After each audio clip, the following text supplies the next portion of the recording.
नमस्कार दोस्तों, stock market studies में फिर से एक बार आपको बहुत-बहुत स्वागत है।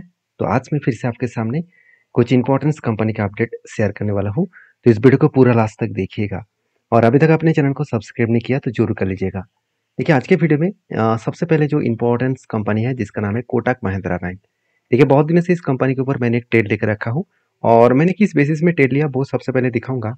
उससे पहले कंपनी के क्वार्टरली रिजल्ट के बारे में एक बार चर्चा ज़रूर करूँगा। क्योंकि रिजल्ट ही कंपनी के ऊपर पॉजिटिव था जिस कारण की वजह से मैंने टेल लिया।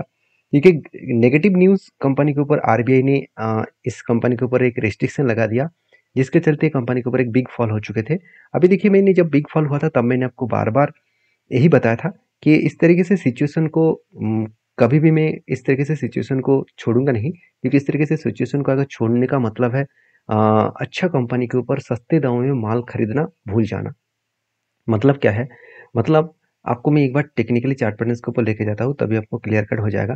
देखिए जब इस तरीके से बिग क्रैश हुआ था इसके पीछे रीज़न था आरबीआई ने क्या किया, इस कंपनी के ऊपर जो मतलब क्रेडिट कार्ड है, जो online credit card Kotak Mahindra bank issue कर रहे थे, उसको बैन कर दिया। मतलब बैन मतलब एटलीस्ट 3 सालों के लिए बैन कर दिया।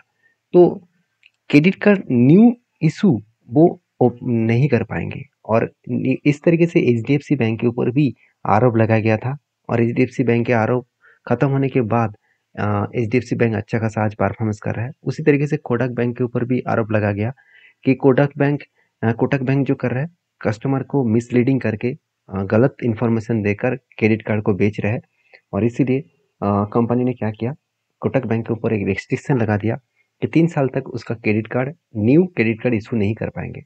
और यही न्यूज़ आने के बाद बिग फॉल हो चुके थे। बिग फॉल कोई छोटा-मोटा फॉल नहीं है। अराउंड अगर मैं टॉप लेवल से डाउन लेवल तक देखूँ ऑलमोस्ट 16 से 17% के आसपास क्रैश हो गया था। तो मैं इंतज़ार कर रहा था कि कोई मुझे मौका मिलेगा, उस मौके का मैं फ़ायदा उठाऊँगा। तो फाइनली मुझे एक मौका मिला।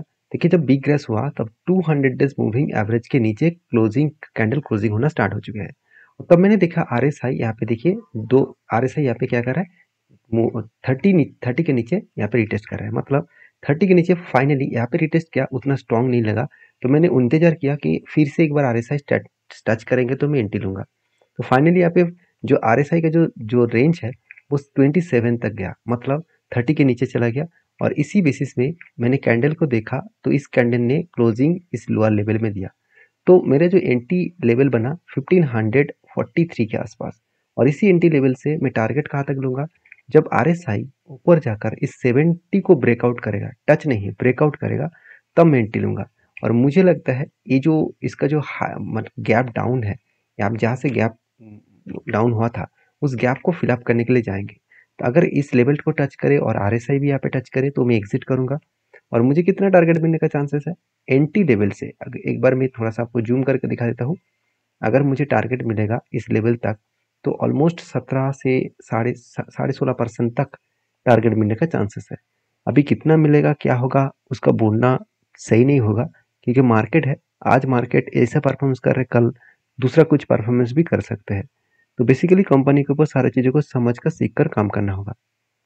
तो इस कंपनी के ऊपर मेरा जो व्यू है वो मैं आपके सामने रख चुका हूँ। अभी मैंने ट्रेड किस लिए लिया वो मैं आपको बता देता हूँ कि कंपनी का रिजल्ट बहुत शानदार है।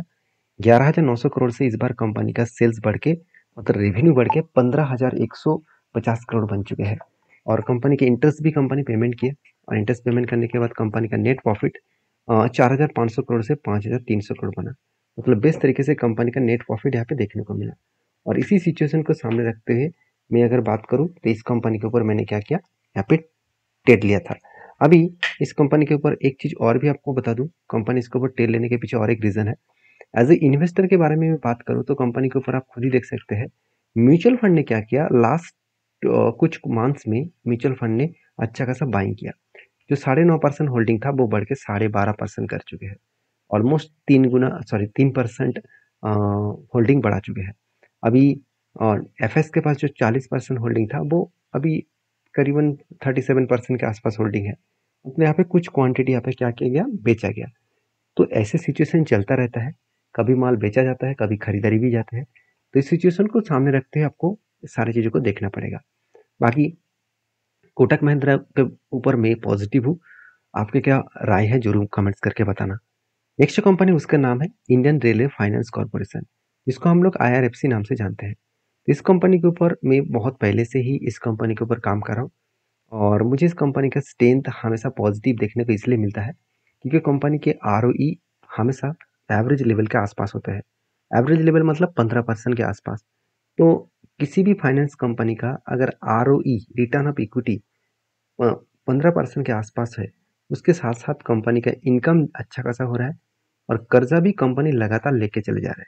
मतलब कंपनी का अगर कर्जे के बारे में बात करूं तो ध्यान से देखिएगा, कंपनी का पिछले साल में कर्जा था 4,18,000 करोड़। इस बार वो थोड़ा सा घट के हो चुके 4,12,000 करोड़। मतलब आसपास ही है। कंपनी के उससे पहले 3,90,000 करोड़ के आसपास टोटल बोरिंग्स था। मतलब कर्जे को कंपनी धीरे धीरे करके बढ़ाते चले जा रहे हैं। अभी कंपनी के ऊपर सबसे मजेदार बात आपको बता दूं, कंपनी इस खराब टाइम में भी कंपनी खुद के फिक्स्ड एसेट परचेजिंग में इस बार हाईएस्ट फिक्स्ड एसेट परचेजिंग की है। देखिए कंपनी का आज तक इतना फिक्स्ड एसेट परचेजिंग कभी नहीं किया गया। तो इस बार कंपनी जो फिक्स्ड एसेट परचेज किए वो करीबन 8.5 करोड़ के आसपास है। तो IRFC का फिक्स्ड एसेट परचेज करने का रीज़न कौन सा है? बेसिकली IRFC के ऊपर जो मेनली जो काम होते हैं लोन देने का, और लोन देने के लिए कोई ना कोई तो ऑफिसेस का जरूरत होता है। तो बिजनेस बढ़ाने के लिए फिक्स्ड एसेट खरीदारी कंपनी की है। तो अभी कौन सा फिक्स्ड एसेट खरीदारी की है वो यहाँ पे डिस्कशन नहीं किया गया है। और बाकी इस कंपनी के ऊपर अगर मैं एज ए इन्वेस्टर के हिसाब से बात करूँ तो देखेंगे तो प्रोमोटर के पास बाद म्यूचुअल फंड के पास ना के बराबर होल्डिंग है और FS के पास भी सिर्फ 1% होल्डिंग है। और जो मतलब प्रोमोटर है उसके पास ही सबसे ज़्यादा होल्डिंग है 86.36%।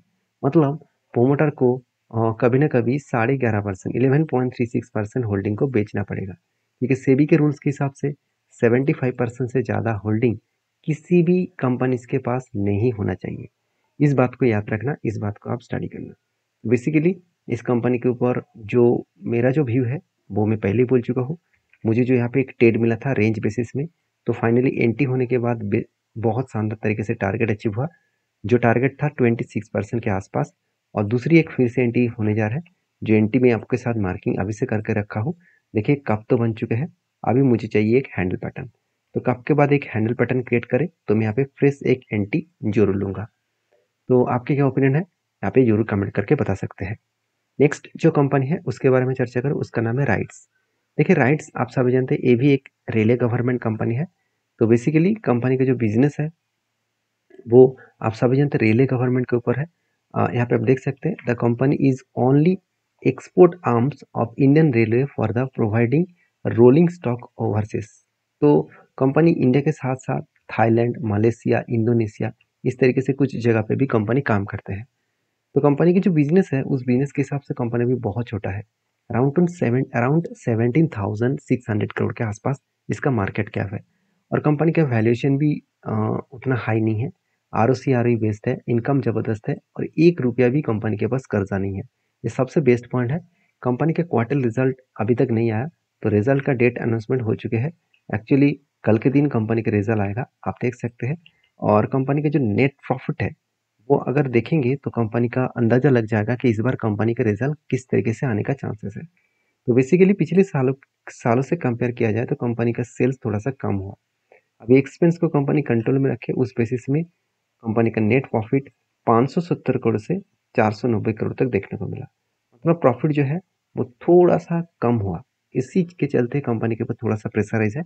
कोई बात नहीं, फिर भी शेयर भागते चले जा रहे हैं क्योंकि रिजल्ट 4 तारीख को रिजल्ट आएगा। और रिजल्ट मतलब इस मतलब इलेक्शन का रिजल्ट 4 तारीख को आएगा। उसके बाद ही पता चलेगा कि एक्चुअली कौन सा कंपनी कितना ग्रोथ कर सकते हैं। तो रेलवे सेक्टर का ग्रोथ हमेशा रहेंगे चाहे कोई भी गवर्नमेंट आए।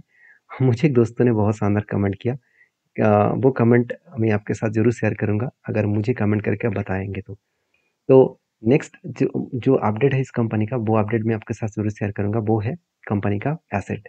तो कंपनी देखिए इस बार जो फिक्स एसेट परचेज किए करीबन 136 करोड़ के आसपास, जो पिछले बार 140 करोड़ के आसपास था। और उसी बेसिस में कंपनी जो लोन लिया वो कितना कर्जा लिया। इस बार देखिए कंपनी प्रोसीड फ्रॉम बोरिंग्स एकदम जीरो है, मगर पहले जो लोन लेके रखा था वो धीरे धीरे करके कंपनी कर्जे को मिटा रहा है। तो पहले देखिए एक बार 16 करोड़, एक बार 121 करोड़, और उसी कर्जे को कंपनी अभी देखिए धीरे धीरे करके वो रीपेमेंट कर रहा है। तो इसका मतलब है कंपनी खुद को रिप्रेजेंट अलग लेवल में कर रहा है, जहाँ से कंपनी आगे बढ़ने के दम रखते हैं। अभी कंपनी के ऊपर एक गुड अपडेट है जो सबसे पहले मैं आपके साथ शेयर करूंगा। आप देख सकते हैं राइट्स जो सिक्योर ऑर्डर और रुपीज 111 मिलियन डॉलर, तो सप्लाई 200 रेलवे मतलब कैरेज टू बांग्लादेश। तो कंपनी बांग्लादेश को भी प्रोडक्ट सेल कर रहा है अभी, जो पहले मलेशिया थाईलैंड को भी सेल कर रहे थे, उस तरीके से बांग्लादेश को भी 111 मिलियन का टोटल ऑर्डर कंपनी को मिला।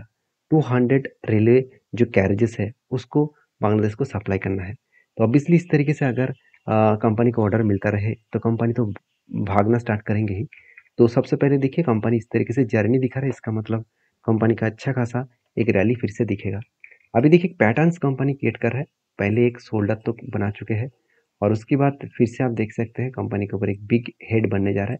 अगर इस हेड को कंप्लीट करे उसके बाद फिर से एक बार एक शोल्डर पैटर्न क्रिएट करे तो यहाँ पे reversal head and shoulder pattern complete होंगे। तो इस लेवल में मैं एक फ्रेश एंट्री यहाँ पे जरूर लेने वाला हूँ और मैं आपके साथ भी शेयर करूंगा। तो नेक्स्ट जो कंपनी है उसके बारे में बात करूँ, उसका नाम केपीआई ग्रीन एनर्जी। देखिए केपीआई ग्रीन एनर्जी के बारे में बात करूँ तो कंपनी का फेस वैल्यू 10 रुपये है। कंपनी जल्द से जल्द इसका स्प्लिट करने वाला है, तो स्प्लिट जब होंगे तो मैं आपके साथ जरूर शेयर करूंगा, क्योंकि इस कंपनी का जो अभी 2000 में चलने वाला कंपनी है वो आपको सस्ते दामों में मिलने वाले हैं। तो जो लोग इस कंपनी को खरीदारी नहीं कर पाए तो उसको सस्ते दामों में इस कंपनी का शेयर मिलने वाला है।